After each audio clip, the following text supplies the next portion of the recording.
Hello there and welcome back to another kanji video. Today we're going to be discussing some techniques which you can use if you're a beginner learning kanji, so you can go ahead and learn kanji much faster. So I am a big believer in learning by doing, so what we're going to be doing is just working through this presentation here where we're going to learn some brand new kanji, and it's going to be really simple and straightforward using some awesome memory techniques which I think you'll really enjoy and find a lot of fun. So let's go ahead and jump straight into it. So as it says here, slides are in the description, so if you want to revise afterwards or if you want to follow along, then you're more than welcome to open the slides. And also guys, if you're interested in learning all of the 1,000 most common kanji in Japanese, make sure to check out my 90-day 1,000 kanji challenge, which is top link in the description, which will show you all of the most common kanji, so that's JLPT N5 all the way to JLPT N2, all in 90 days, and it's going to be in the same format as this video. So if you enjoy this video today, then you'll definitely enjoy this as well. We also learn loads about Japanese vocabulary and other important aspects of learning Japanese. So if you want to get better at Japanese in general, then this is definitely a great thing for you to check out. So to start off here, we've got this kanji here, which means mother. And you can see that on its own is just haha, which is mother. But a more common way of saying it would be okasan, which is more like how you would address your own mother. And you can see it's got this san at the end, which you might recognize if you've done a little bit of Japanese before. And yeah, it's just the way that we address people politely. So this san here. And then there's also this o at the start here, which is a polite prefix. So that means something we put at the start of a word to make it more polite. And of course, the opposite of mother would be father. So this is the kanji for father, which if you've been following along with any of these videos on the channel, you'll be familiar with already. And yeah, I like to think of this father kanji as it's almost like a concerned father, because these two lines here look a bit like eyebrows. So I think of it as like a father raising their eyebrows being like, "What are you doing, son?" or something like that, right? And this bit in the middle here just means clash blades. So you could think of it as like a father holding swords and then being like, "What are you doing, son?" or something like that. But anyway, our focus for now is going to be on the kanji for mother. So let's go about how we can learn that. So in a previous video, we learned it as how a mother picks fruit in the field for her son. And the reason for that is because the radical form of this mother kanji here looks a lot like this. And if you've studied any kanji before, you'll be familiar with this kanji here, which means field. So we sometimes like to associate two similar looking kanji together to try and invent a meaning. And because it looks a lot like field, I like to think of it as how it's a mother picking fruit in the field. However, when mother is written as a kanji, it's usually more written like this. So you can see how instead of the cross in the middle, the cross is kind of turned into this two dots instead. So if you're a beginner learning kanji, having these kind of memorable analogies and trying to connect things together is a great way to go ahead and increase your recall of these kanji. And the good thing is, if we're remembering a kanji based on another kanji, we can actually go ahead and learn two kanji at once instead of just one, which is pretty cool. And I do this with complex kanji all the time because some of these complex kanji are made up of multiple components, and some of these complex components are kanji in themselves. So sometimes I'll learn that more complex component, but then I'll use learning the more complex kanji in order to remember that simpler component. So what we could do here is we could think of how we've got this kanji here, which means field, and then we've got the radical form of mother. A radical, if you don't know, is just a component of a more complex kanji, which looks something like this. And so you can notice how these two look very similar. So that's why I like to sometimes think of mother as some kind of associated meaning with field. And then when it's written as a kanji, all that happens is this middle cross here gets turned into these two dots. So you could always think of it as how they've been kind of rotated a little bit like this. And so coming back to our presentation here, we have this meaning here, which is a mother picking fruit in the field for her son. So why mother? Because the meaning of the kanji is mother. Why a field? Because if we go back here, you can see how the kanji does look quite similar to the kanji for field. So just by doing that, hopefully that's you gone ahead and now learned both the kanji for mother and field at the same time. But don't worry if you're still struggling, because we're going to get plenty of practice in a second. So what I want you to do now is go into the description and open that tool called Clicky, which was the thing I was drawing with a second ago. And I want you to practice writing out this kanji a few times. If you want to really challenge yourself, you can go ahead and practice writing the kanji for field as well, if you'd like. But that's an optional step for those who want to challenge themselves. Once you've gone ahead and practiced that a few times, we'll go ahead and move on to the next slide. So now what I want you to do is go ahead and clear your page. So if you're in Clicky here, all you need to do is come to this top right hand corner here where you can see this kind of white paper. And if you click that, it's just going to come up with a new image button, and you can just press OK. And now you've got a fresh piece of digital paper for you to go ahead and practice writing that kanji from memory. Of course, you can use pen and paper as well if you like, or if you just want to follow along by watching, that's totally okay as well. So hopefully you got on okay with that. And now let's go ahead and move on to the next step here, where we're going to be learning a kanji, which is actually combining that one we just learned. And this is where learning simpler kanji becomes really powerful, because you'll notice that a lot of these simple kanji are actually used as components of more complex kanji. In Japanese, we usually call this radicals. So this kanji here for mother is being used as a radical for this more complex kanji, meaning every. So this kanji, when combined with this kanji for moon or month, which you don't need to remember just now, but just to keep you familiar, we get maitsuki, which means every month. And when we go ahead and combine that with the kanji for year, it becomes maitoshi, which is every year. And as you might imagine, if we combine this with the kanji for day, we get mainichi, which is every day. So this is a kanji that you can use to just mean every. And yeah, as I mentioned, we've got the component for mother here, which is now being used as a radical inside of this more complex kanji. And so, as we learned earlier, we just like to think of this as a mother in a field picking fruit for her son. Why a field? Because it looks like the kanji for field. And why a mother? Because the meaning is mother. And then we've got this radical here, which usually means person. Now, you can see how it is rotated the other way around, but actually, when it's drawn like this, it can also mean person. Although, as someone correctly commented in one of my recent videos, the historical meaning of this kanji is slightly different, and although this radical at the top here does mean person in a lot of cases, technically the historical meaning of this is more like a hairpin. However, for me personally, I like to just learn the general meaning of the radicals and invent my own meaning for these kanji, as sometimes going and looking into the history of the kanji, while it can be very helpful and a lot of fun, is sometimes not the most time efficient option, and I just like to go ahead and invent my own meanings. But you can of course look into the historical meanings of kanji if you feel like that really helps you learn a kanji. And I definitely find a lot of them really interesting and fun to look at.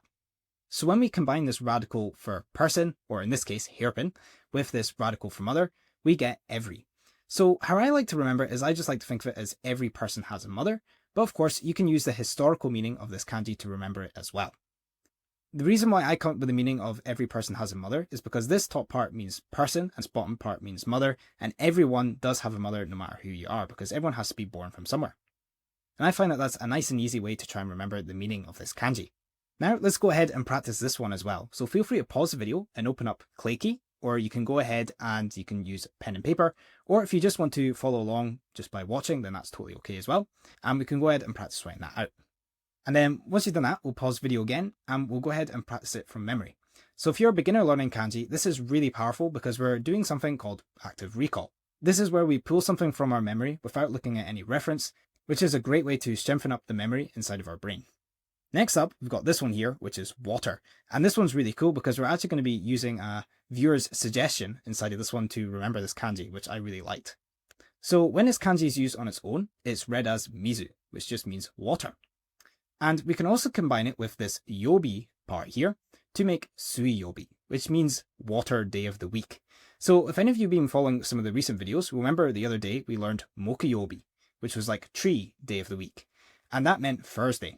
So today we're learning Wednesday, which is the water day of the week. If you're a beginner learning kanji, you might be a little bit confused as to why here is read as mizu, but here is read as sui. This is because there's two main types of readings in Japanese. We have an onyomi, which means sound reading, or it can also mean Chinese reading. And we have a kunyomi, which is what mizu is, and that is the Japanese reading. So this is to do with the history of kanji, as it was originally taken from an ancient form of Chinese. And so as well as kanji, a lot of words were taken from Chinese as well. And so that leads to a little bit of a discrepancy between how kanji are read. For example, since mizu is a kunyomi, or a Japanese reading, you can assume that it was originally a Japanese word many years ago, whereas suiyobi, on the other hand, as it's made up of all Chinese readings, you can assume that it was originally a Chinese word. Although, of course, this would have been how a Japanese person interpreted the Chinese word, so it will be pronounced a lot different from ancient Chinese. And of course, something else to remember is that modern Chinese has developed a lot as well over the years, so it's going to be a lot different, just how modern Japanese will be a lot different from ancient Japanese. So, but for now, don't worry about it too much, just know that you get different types of readings in Japanese, and if you want me to go for an in-depth video on the topic, then please feel free to let me know and be more than happy to talk a little bit more about it. So here we've got the opposite of water, which is of course fire, which is using this person radical here and a couple of dots on the left and right if you're familiar with this kanji. And then we've got this invented meaning here, and I can't take credit for this meaning because it was actually one of the YouTube viewers. who commented this and came up with this idea, which I thought was really cool. So I thought we'll go ahead and use it in this new video. So essentially what he came up with is it's just a pipe with leaky water spraying out like this. And if you have a look at the kanji, you can see it does look like that. You can see this middle bit here looks a bit like a pipe. And then these bits on the left and right look a bit like water spraying out. So I think this was just an absolute superb way to remember it. So massive thank you to Eric for giving that suggestion, because I think this is really going to help a lot of people learn this kanji. So yeah, the invented meaning for this one is just a pipe with water gushing out. So now let's go ahead and practice writing out if you're following along with the writing. So feel free to practice that a few times. Then we'll go ahead and we're going to do the same thing again, where we're going to pause the video and we're going to try do it from memory. So make sure to turn over your piece of paper or create a new piece of paper on your clay key so you don't get any hints, and go ahead and try draw it from memory. And again, if you're a beginner, this is going to be really powerful to just work on that active recall and try and really strengthen up that memory. Next up, we've got this one, which is C. Now you might think that this bit on the left here is something totally unfamiliar, but this is actually meaning water as well. You see, when kanji are used as radicals, much like how mother has become this more like cross shape when it's become a radical, on the left here, this kanji for water has been turned into these just 3 dots. So this is something to keep in mind, is that a lot of these kanji are simplified when they're used as radicals or components of more complex kanji. So you can see on the right here that these 2 kanji are making that every meaning that we were learning earlier. And so this on the left here means water. So it's kind of interesting how C literally means every water, which is quite an easy way to remember it. And then on the bottom here, when it's used on its own, we get the word umi, which means sea. And on the right here, I've given you another word here, which is kaigai, which is abroad. And what this literally means is ocean or sea, and then this kanji here, which means outside. So it's literally outside the sea or overseas to mean abroad, much like how it is said in English. So as I mentioned, we've got this first radical here, which is on the left, which is the water radical. And it means the same as that water kanji we were learning earlier. And here for the invented meaning, I just like to think of it as a smiley face made out of water. The reason why is if you have a look at this, it does look a lot like a smiley face. So that's at least what comes to my mind whenever I see this radical. And then we've got this component here, which is every, which we were learning earlier. And if you remember, we just thought of that as how every person has a mother. But of course, you can think of the historical meaning for this kanji as well. And so for the invented meaning for this entire kanji, I just like to think of it as ocean meaning every water, because the ocean is made up of so much water. And I feel like this is a very intuitive way to think of it. So now let's go ahead and practice writing this one out. This one might seem a bit more intimidating because there's a lot more strokes to it. But just keep in mind that this is all stuff that we've already been learning, especially the many part. So all you really need to add here is just the 3 strokes at the start, because we're working one component at a time when we're doing the stroke order. So we start off with this water radical here. Then we work on to the person or hairpin radical here. And then we've got the mother radical after that. Once you've done that, feel free to go ahead and turn over your page or get a blank bit of digital paper. And feel free to try practice writing that out from memory. All right, hope you got on with that okay. Next up, let's go ahead and learn this kanji here, which means decide. So you can see we've got that water radical again, and then we've also got this radical here, which actually means decide. So it's quite relevant to the kanji we're learning. And here we've got a couple of example words. First of all, I've got kimeru, which is to decide. So it's like to decide on something. And then we've also got kette, which is decision. So again, the first radical here is water, which just looks like this smiley face. So I think of it as a water smiley face. And then we've got this component here, which means decide. So how I like to think of this one is, if some of you who have done a little bit of kanji before might notice how this bit here looks a bit like the kanji for big. So I like to think of it as just like a big decision. And you'll see how I use that in a minute to go ahead and learn this kanji. You can see how the kanji for big here looks very similar to the bottom part of this decide radical. And when we put it all together, I like to think of it as deciding between 2 glasses of water. So why water? Because if you look at the first component of this kanji, you can see it is water here. And then to try get that big decision aspect in, I like to think of it as how maybe one of the glasses has got poison in it or something like that. And maybe this is the only water that's available for miles and miles. So it's a bit of a life or death decision as to whether or not you drink the right water. This is a other important concept when we're learning with memory techniques. And that's that we want to try and exaggerate and make things as dramatic as possible in our brain, because by doing that, we can go ahead and really make the memory stick a lot easier. The reason for this is because if you think of any kind of experience in your life which is quite emotionally taxing, or quite dramatic, or quite exaggerated, or silly, those are the memories that stick in our head the best.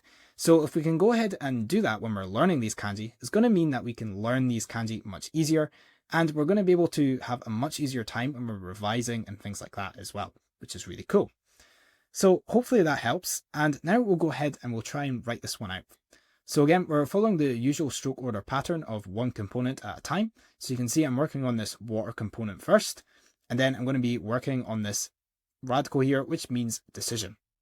Once you've gone ahead and done that, feel free to pause the video again, turn over your page if you're following along for the writing, and try and write it out from memory. If you're not following along for the writing, you can also just try visualize it in your head. Best of luck, then we'll go ahead and move on to the next one, which is law or method. So this one is using the water radical again. So we've been doing this radical a lot today just to really solidify it into your brain. And just remember this means water. And then on the right here, we've got another radical, which we're going to be breaking down in a second. So when combined with this kanji here, we get horitsu, which means law. And also when combined with this kanji here, which is more like way of doing, or it can also mean direction, we get hoho, which is method. So the first component here is of course water. And we just like to think of that as like it's a smiley face made out of water, because the radical does look a lot like a smiley face. And then we've got this component here, which is leave, or it can also mean gone or sometimes past. For example, is used in the word kyonen, which means last year. And this is broken down into two main components. The top part here means soil. So you can see this almost looks like a cross on top of the ground. So this may be a bit of a darker meaning, but you could maybe think of it as how it's like a cross-shaped gravestone or something like that on top of the soil, or just a cross on top of the soil. And that could be one way of remembering it. The reason why I think of gravestone is because the idea of a gravestone might be a little bit more associated with the idea of soil. But of course, you can use whatever meaning sticks in your brain a little bit better. And then we've got this second component here, which means private. Now, if you've learned any katakana, which you probably will have if you're learning some kanji, you'll be familiar with how this here actually means mu in Japanese in the katakana alphabet. But it can also be a kanji radical here to mean private. So you'll notice that some of these katakana symbols look very similar to some of the simpler kanji and kanji radicals like these. How I like to remember this is because this meaning is mu, I like to think of it as maybe like a cow typing in their password on a computer or something like that, because like a password is something private. So that's how I like to remember it personally, but you can use whatever you like to try and remember that component. And when we put it all together, we get the kanji for leave. Although in this case, we're going to be using this kanji as a radical, but you can use this kanji on its own as well in its own words. So how I like to remember it is, I like to think of it as like a precious or a private box being buried in the soil. Why a precious and private box? Because the bottom bit means private. And why in the soil? Because the top bit means soil. And then when we put that all together, we get this kanji for leave. And then we can go ahead and use this kanji as the radical inside of this for law or method. So now we know that the bit on the left means water and the bit on the right means leave or gone. We can now think about how we can go ahead and remember the entire kanji. So I'm from Scotland, which is a part of the UK, so tea is quite an important part of our culture. And so how I like to think of it is how we leave a tea bag in the water to soak. So why leave? Because this second radical here is leave. And why water? Because the first part is water. So this is really important because if you put a tea bag in the water and take it out straight away, then it's not really going to let any of the nutrients and the flavor get into the tea. It's just going to be like lightly flavored water. So what you want to do is leave the tea bag in the water for quite a bit of time. So you're leaving it in the water for quite a bit of time. And that allows the flavor to soak in and make a nice cup of tea. So hopefully that meaning works for you. And I'm sure if you're from the UK especially, that'll help you as well. And yeah, we'll go ahead and we'll pause the video now. And we can now try writing it out a few times. So again, we're working one component at a time. So we're going to start off with the water component. Then we're going to move on to the leave component here. And now we can go ahead and we can try write it out from memory. Awesome. So hopefully you got on okay with that. And hopefully if you're a beginner learning kanji, this is really going to help you understand how easy learning kanji can be if you break things down into simpler pieces and use memory techniques in order to remember the different components of things. But if you're wanting a little bit more of a structured breakdown of all the kanji you need to learn if you're a beginner, please feel free to go ahead and check out my 90-day 1000 kanji challenge, where we go ahead and we learn all of the 1000 most common kanji. And I think you're really going to enjoy it if you enjoy using memory techniques and just trying to learn kanji in a very fun and enjoyable way. as learning kanji through just rote memorization like I used to is very boring, repetitive, and honestly not very effective. You might be able to get to like JLPT N5 or maybe N4 if you're smart, but after that it's starting to get really difficult because when we get to JLPT N3 and N2, we're met with hundreds and hundreds of kanji which we need to learn, and they're also very complex kanji. So we need to use some sort of memory technique in order to try and remember them. And also being able to understand the important aspects of kanji and stuff can really help as well. And we go ahead and we break down as much of that as possible for you. And of course, we also cover a lot of stuff about vocabulary and things like that as well, as that's an important part of learning both kanji and just improving your Japanese in general. As the more total words you know in a language, the more you're able to take in when you're doing your Japanese input. So when you're listening to Japanese media, or maybe if you're watching anime and things like that, or if you're planning to go to Japan one day. So apart from that, I just want to thank you so very much for watching, and I hope you found this video useful. If you have any feedback or any suggestions for future videos, please feel free to let me know. But apart from that, I hope you have a lovely rest of your day, and I'll catch you later. Take care.